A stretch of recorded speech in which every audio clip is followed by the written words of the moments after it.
question at the end.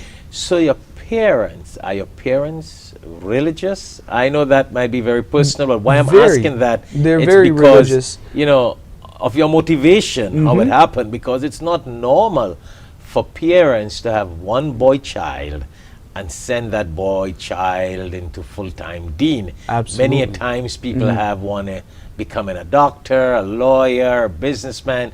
So another one there say, okay, let's balance it and put them into Islam. But you're one package, total package you. They said, mashallah, going to the deen, huh?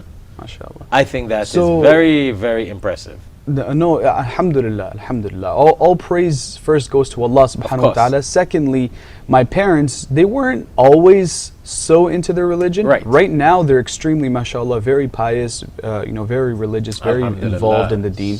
And throughout my journey, as I was studying Islam, they were also very supportive and very religious. And, they would push me to do the best. I'll get into that a little bit later, but they weren't always like that.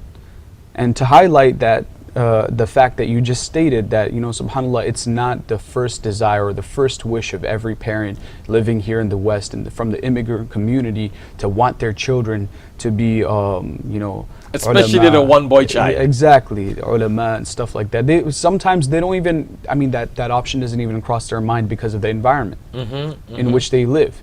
And the environment, they think they're coming to Canada, they're coming to America, their kid is going to have the best, Western education, become a lawyer, a doctor, accountant, something, at least an engineer or an architect, so, and if you don't fall within these professions, then you have failed their mission of, immigrating to America. But Allah subhanahu wa ta'ala guides whom He wills.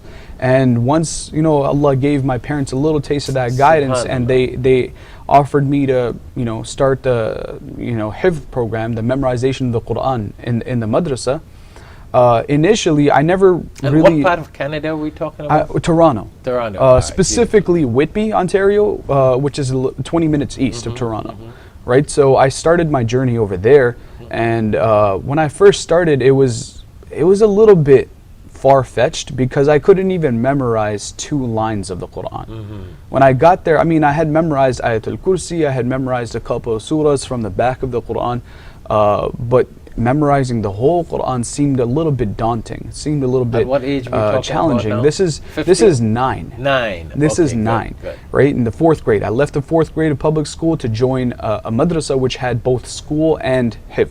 So you'd go to school 8 in the morning, come back like 6 or 7 p.m.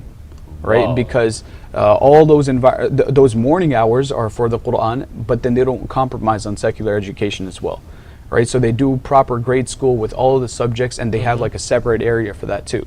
Right, so it's not like completely merged, but it's also a little merged at the same time. Yes. So but end of the day, it's a lot of drill. Yeah, so it's a lot of drill, and I started that, and it seemed a little bit far-fetched because then there's math, English, geography, science, social studies, all that, and then there's memorization of the Quran, which is an extremely daunting task.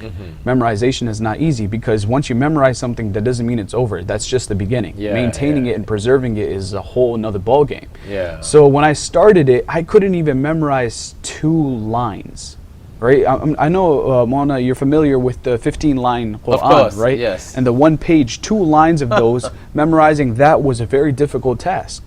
But like they say, al-istiqama fawqa al-karama, right? Like consistency is more than 1,000 miracles. So I stayed consistent, even though this task seemed daunting, and then slowly moved to half a page, and then half a page moved to 1 page, and then eventually it stuck to 2 pages for a large amount of time. And it culminated eventually in a 1/4 juz a day, and then half a juz, and then the last sabaq, the last lesson, I memorized 1 juz in a day. So it started off like that, and alhamdulillah, after all praises due to Allah, then it goes to my mother and father. My father providing all the support that I needed, materialistically, my mother being, the one sitting with me day and night. All day sitting with me trying to teach me the Quran. She would literally, she's not a hafidha herself, but she would read out the Quran to me, so it's easier for me to pronounce it. She would think of how would you say it, words that sound similar from another language, but then they're Arabic, it helps you remember. I can't think of the exact term right now, it's missing my head, but subhanAllah, she would think of things to help me easily remember the verses of the Quran. I still remember those verses that way. And she committed almost the entire portion of that life of hers to helping me memorize the Quran. Alhamdulillah, that helped me stay consistent. And initially, so your mom, not only would she get that blessing and those and rewards for allowing you to study Islam, sending you to study Islam, but she has been part of teaching you to study Quran. Absolutely. Wow, what? That is so phenomenal. Look at the kind of areas of blessing she's going to get. Inshallah, inshallah. So all the credit, like humanly, goes for me committing that Quran to memory, goes to her. Because during that time, a child needs to be really focused. And I wasn't really too much of a focused child, as she can probably attest to. She's probably going to watch this too and critique And you know what? You know what? A lot of